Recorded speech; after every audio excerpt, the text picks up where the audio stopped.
Hey, greetings. This is Jim from dontperish.com, John 4:24 Radio, bringing you an article on truth and discernment. Ascension Day, is it biblical? This came up because we went to go to a store. It's actually a Mennonite-owned store one day, and in the middle of the week they were closed, and we kind of looked at each other and said, "This is weird." And then we realized, looked it up. It was Ascension's Day. We weren't really familiar with that because we don't celebrate it. So we looked up Ascension's Day and we thought, we need to test this and have an article on it to tell people the truth about it per God's word. If you look up Ascension's Day, what you'll find is it's not a biblical holiday. What you will find is it comes up about the 4th century with what people call the early church fathers, and then it's picked up by the pagan Roman Catholic faith. That's not a biblical body. It's a body made of the Roman Catholic ways, Christianity mixed with paganism, in a sense, is what it really is.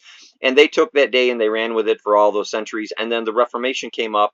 Martin Luther and John Calvin took many of the Roman Catholic pagan ways, installed them into the Protestant ways, and it lives on today. So you have Mennonites, Methodists, Roman Catholics, and others practicing Ascension Day. Now, Ascension Day is the remembrance of Jesus being taken up into heaven. And while that in itself is not sinful, what we're saying is that the practice of many of these added, extra biblical, I'll call them, they're not in the Bible, so we call them extra biblical.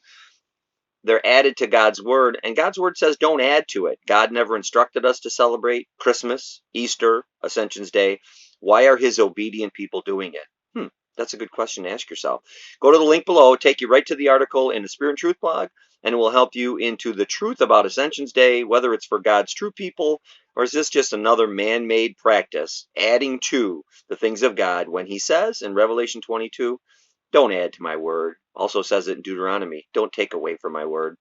We are to follow the instructions, the doctrines, the traditions handed down via the Apostle Paul, called by Christ. 2 Thess 2:15 says, keep to the traditions you've learned.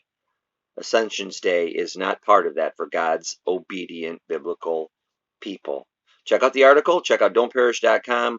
John 4:24 Radio, bringing you truth and discernment in God's word and calling you out of the errors and false ways of man, like Ascension's Day. Have a glorious day. May God